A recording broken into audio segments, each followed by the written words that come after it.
Protests began after last week's deadly stabbing of 3 young girls. Officials say right-wingers falsely blamed the attack on an asylum seeker. The actual suspect is a teenager born in Wales with parents from Rwanda.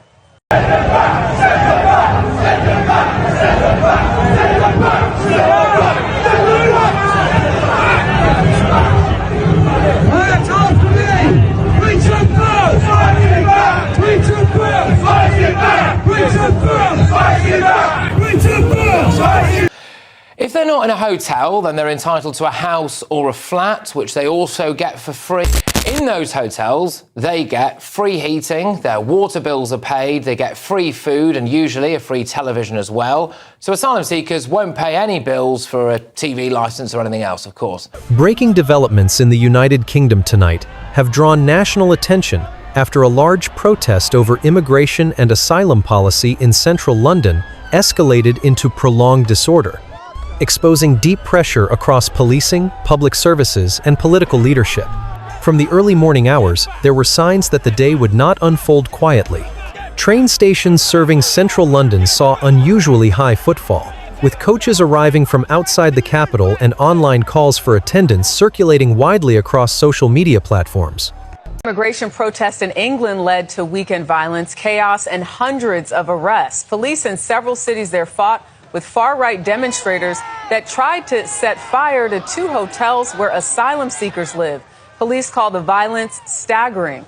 Protests began after last week's deadly stabbing of 3 young girls. Officials say right-wingers falsely blamed the attack on an asylum seeker. The actual suspect is a teenager born in Wales with parents from Rwanda. By late morning, crowds had begun gathering around Whitehall, Parliament Square, and surrounding streets, forming dense clusters long before the protest was officially due to begin. Police had planned for a significant demonstration, deploying officers in visible numbers and establishing barriers around sensitive government buildings. Roads were closed, bus routes diverted, and pedestrian movement was restricted in certain areas to manage safety. At first, the atmosphere was tense but controlled. Protesters held placards, waved flags, and chanted slogans criticizing the government's handling of borders, asylum backlogs, and the strain placed on housing and public services. Get back! Get back! Get back! Get back! Get back! Get back!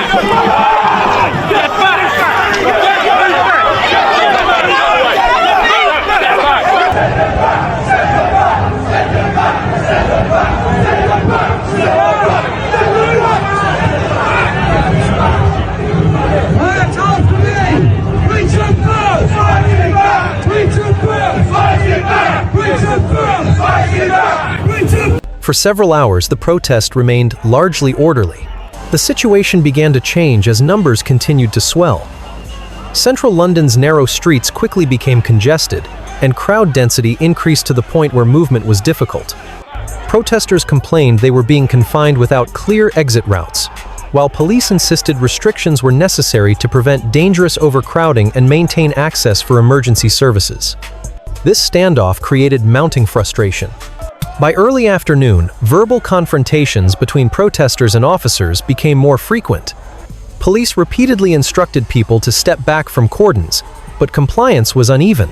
In some locations, individuals pushed toward police lines, arguing that restrictions were unnecessary and unfair. Officers responded by holding their ground, forming shielded lines to prevent breaches.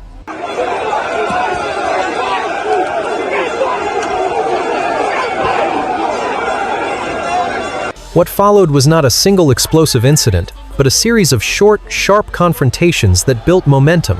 Crowd surges caused people to stumble and fall, triggering moments of panic as others rushed to help. Medics were called in repeatedly to treat injuries related to falls, exhaustion, and crushing rather than serious assault. As tensions rose, disorder spread beyond the immediate protest zone. Smaller groups broke away and moved into nearby streets, confronting police at multiple locations. This decentralization forced officers to redeploy repeatedly, stretching resources and complicating command and control. Sirens echoed through the area, and police helicopters remained overhead, monitoring movement from above. By mid-afternoon, police confirmed a growing number of arrests for public order offenses, including violent disorder. Several officers were injured, primarily from thrown objects or the physical strain of prolonged crowd control. Senior officers later described the challenge as managing volume and duration rather than facing a coordinated riot. The disruption had immediate consequences for the wider city. Major roads remained closed for hours. Bus services were suspended or diverted, and some underground stations were temporarily closed to prevent dangerous overcrowding. Commuters attempting to travel through central London were forced to walk long distances, often encountering police cordons and redirected foot traffic. As evening approached, footage from the capital spread rapidly online. Short clips showing clashes, arrests, and heavy police presence circulated widely, amplifying reactions and drawing further attention to the situation. In several other cities, smaller demonstrations were reported as people responded to what they were seeing in real time. Police leaders and government officials moved cautiously in their public statements. Violence was condemned, and calls for calm were issued repeatedly. Ministers acknowledged the scale of public frustration while defending the right to peaceful protest and the necessity of maintaining public order. To understand why the demonstration escalated, many analysts argue it is essential to look beyond the events of the day and examine the broader pressures shaping public sentiment. Across the United Kingdom, public services have been operating under sustained strain for years. GP surgeries routinely reach capacity early in the morning, leaving patients struggling to secure appointments. NHS waiting lists remain high, and emergency departments face persistent overcrowding, particularly during peak periods. Healthcare workers have repeatedly warned that staffing shortages and rising demand are pushing the system close to its limits. Local councils face similarly severe pressures. Years of budget constraints have forced difficult decisions, with many councils cutting non-statutory services to balance their finances. Libraries, youth centers, and community programs have been reduced or closed altogether in some areas. Road maintenance, waste services, and local support schemes have all been affected.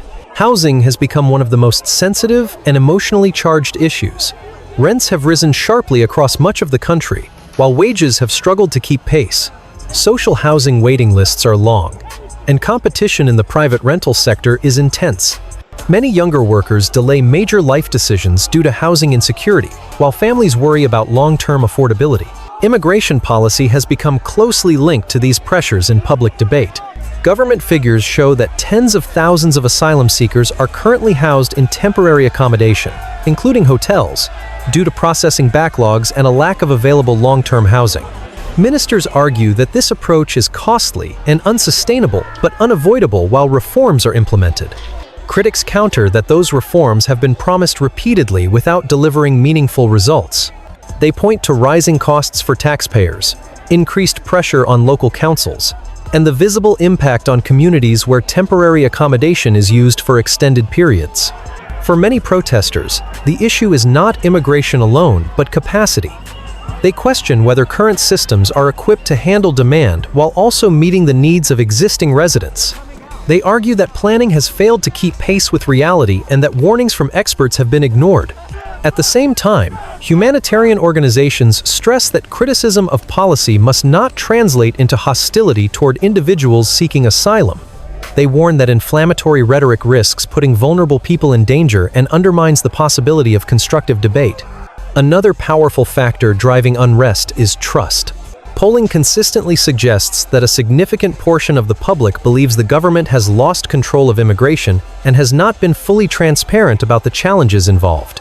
Over time, repeated delays, rising costs, and conflicting messages have eroded confidence in institutions. That erosion does not always result in protest. Often, it manifests as disengagement or cynicism. But when combined with a visible issue and a moment of mobilization, it can spill into the streets. As night fell, police focused on dispersing remaining crowds. This proved slow and difficult. Groups that appeared to be leaving would regroup nearby, leading to repeated confrontations. Officers advanced cautiously, aware that aggressive tactics could escalate tensions further. Arrests continued into the late evening.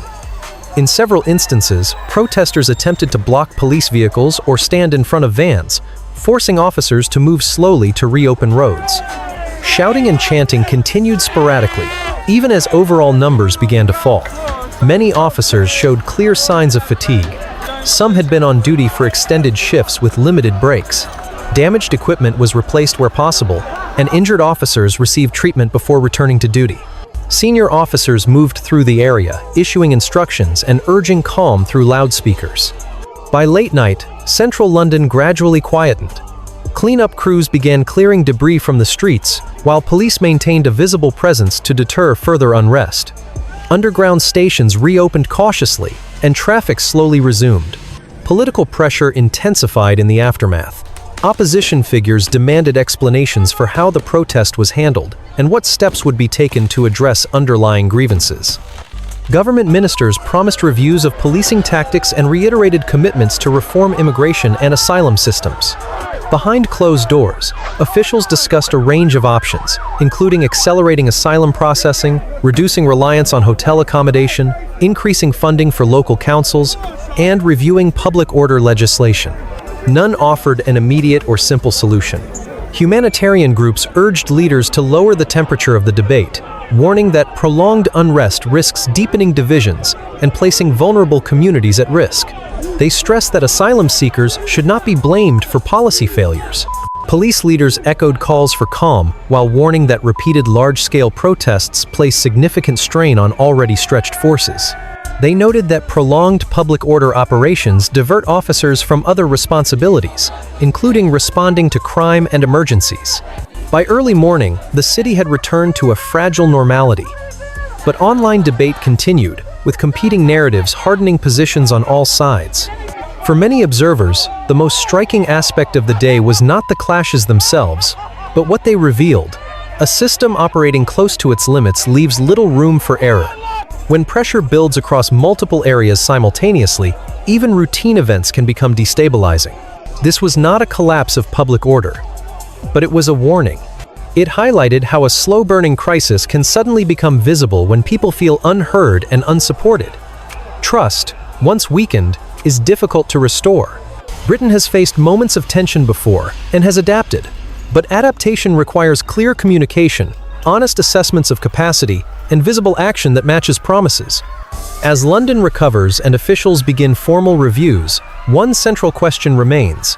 Can the government convince the public that it has a workable plan to address immigration, housing, and public services, or has confidence already eroded too far to be easily rebuilt?